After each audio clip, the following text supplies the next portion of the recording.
Australians in India may be banned from returning home, with a special cabinet today considering grounding all flights from the COVID-ravaged nation. Home Affairs Minister Karen Andrews joins us now in the studio. Good morning to you. I mean, those scenes that we're seeing from India are so distressing. You'll be part of this meeting today. Is it time to ban flights from India? Well, clearly the situation in India is absolutely devastating. You know, hundreds of thousands of new cases each day, multiple deaths. I mean, it's just an awful situation. So you're absolutely right. The National Security Committee will be meeting today. That was announced yesterday, and that was actually an unprecedented move by the Prime Minister to actually flag that that committee would be meeting today. There will be a wide range of issues that are discussed. As you would be aware, we have already made changes to flights coming into Australia. We took immediate action last week to reduce the number of flights coming in from India, and I'm sure that there will be a broad range of discussions today about what the future action may need to be. How do you feel about it? What will you be pushing for? Well, firstly, I'm going to be listening to the health advice, because throughout this pandemic, the federal government has been absolutely clear that we will take the advice that the health professionals give to us. So I think we need to listen to that very clearly. We also need to look at issues such as the humanitarian support that we can provide to India. There's already been some discussions about ventilators and oxygen and how we might be able to support India. And of course, there are issues with getting travellers back to Australia and how we can best manage that. And how do you manage that? Because, I mean, obviously a lot of the focus has been on the Australian cricketers who are over there. There's some very big names. Their families here in Australia are very worried. But you've also got more than 8,000 trying to get back to Australia. So would there perhaps be a plan where we eventually ban flights, but would you do rescue missions to get some people back? I mean, what exactly is on the table? Well, there's a range of options clearly that need to be considered. Our primary responsibility is to keep Australians safe and secure. So that is our overarching responsibility. We do have obligations, though, to make sure that we can support Australians to come back home. So will we get a decision today on it? Look, that's not clear at this point what will be the outcome, because we have not had the meeting as yet. So that meeting will kick off in a couple of hours. We will be discussing, we will be looking at what the options are going to be coming out of that. But what all Australians can be assured of is that the federal government will do all that it can to make sure that they are safe and secure. Okay, now I'm not sure about you, but I woke up this morning to the front page of the Australian newspaper. This is another big story this morning. It was a chilling warning from the Home Affairs Secretary, Mike Pezzullo, declaring the drums of war are beating and we need to prepare to send off yet again our warriors to fight. What did you make of that? Are we going to war with China? Well, the Secretary did send his speech through to me, so I did read it clearly in advance. Look, he is very highly regarded, very well respected. He is absolutely at liberty to prepare such a speech, a document, and to have that published. I think the overarching message from government is that we need to be alert but not alarmed, and that is going to be the consistent messaging from us. But, I mean, that was seriously inflammatory language that we saw. Look, it was a very strong opinion piece from the Secretary. An opinion you share?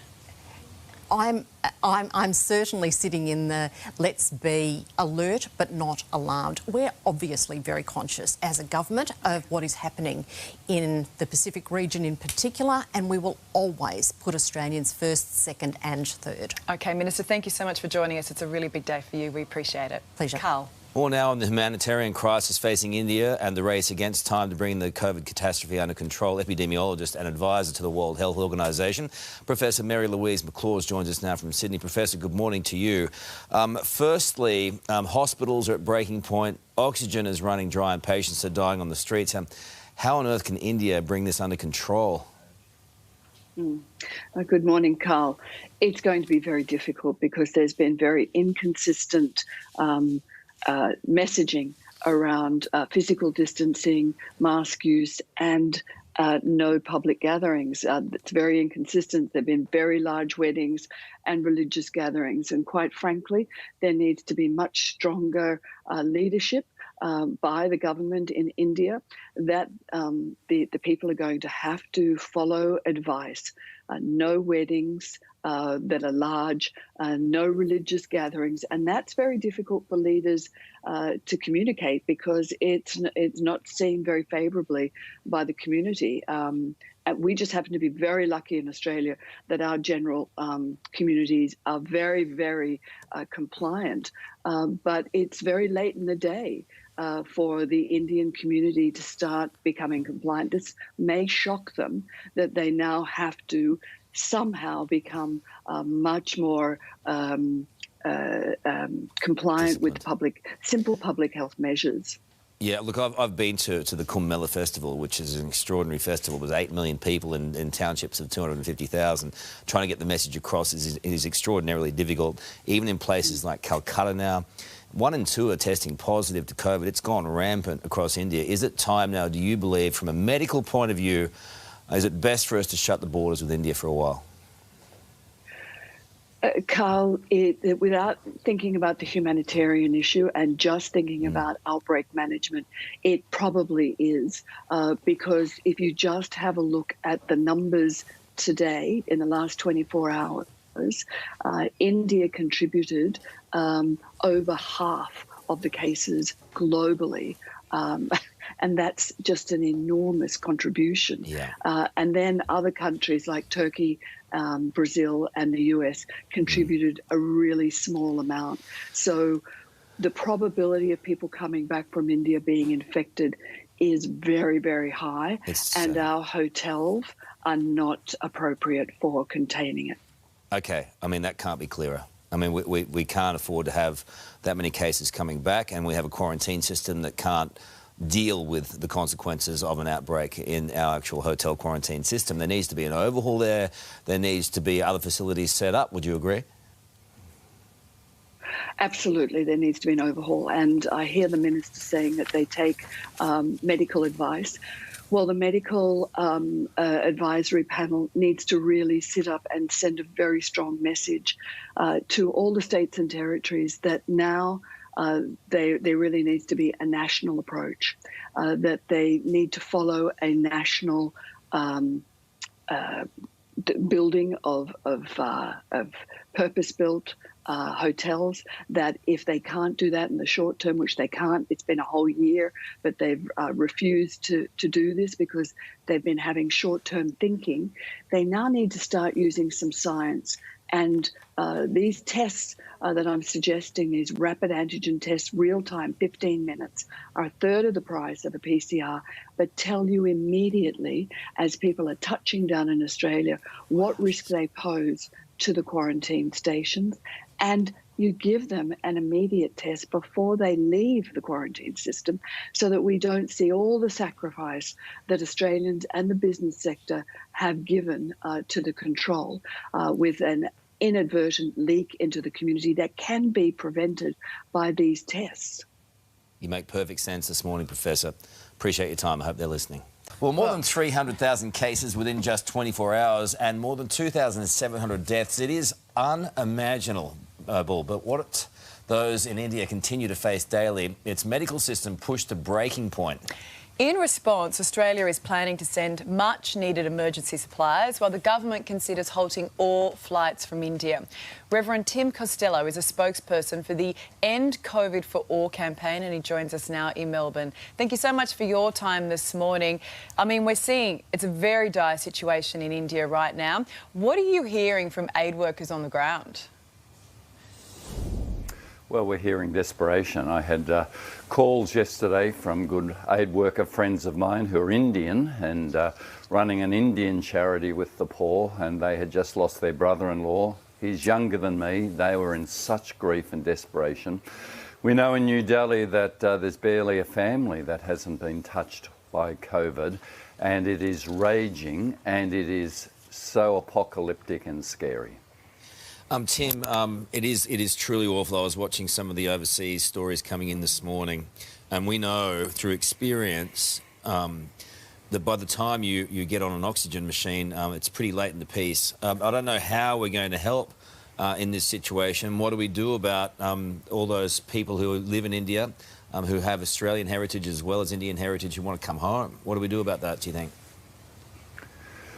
Well, we know that Indians are spending something like $1,000 just to buy an oxygen machine. And when you think even the middle class are only earning $1,000 a month, that shows the desperation.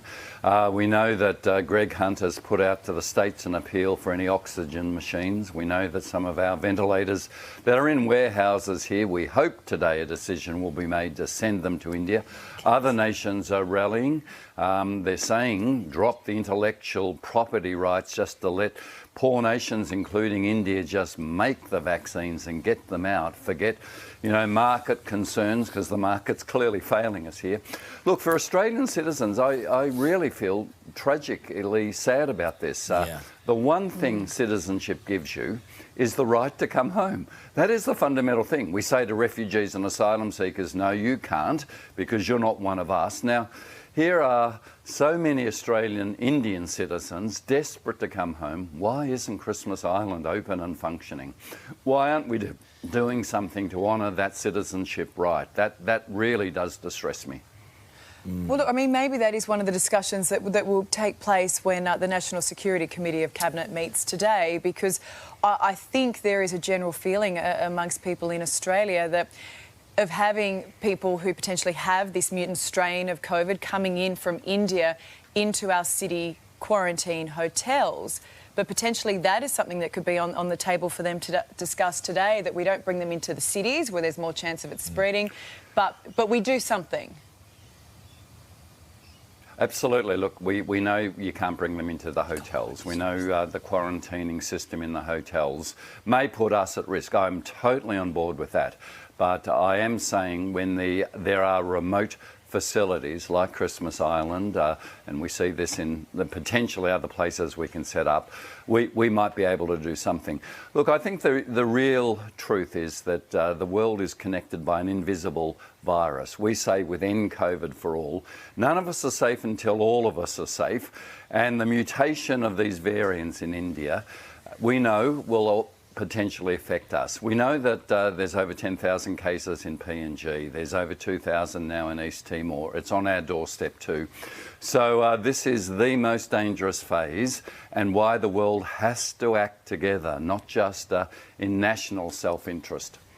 Tim, I appreciate you coming on today. I can feel and sense, and we've all seen the terrible statistics that are coming out of Calcutta, 1 in 2 testing positive, and that's just the numbers they know of. Why does it get you so much, this story? Because I have friends over there, and I've heard their distress and their just helplessness. I know that India is actually quite a great nation. They can manufacture this stuff. We know they've been complacent. Sadly, Modi has been a bit like Trump, and he's been a bit like Bolsonaro. He's actually been complacent and allowed big political rallies and religious festivals. This didn't need to happen. And I feel distressed because this was avoidable. But we have to now do absolutely everything to help our Indian friends. I've got them over there, and Indian Australians who are in terrible shock and grief. That's the distress. They have badly been let down. We appreciate you being so candid, honest with us, and thank you for raising their plight in India as well for our Australian viewers this morning. Thank you, Tim. And here's another footnote to that story. India is capable and is producing COVID vaccines. They're going to the world, not to their own people. Sending them overseas. So there are a lot of dramas there, and they're being badly let down by their government at the moment.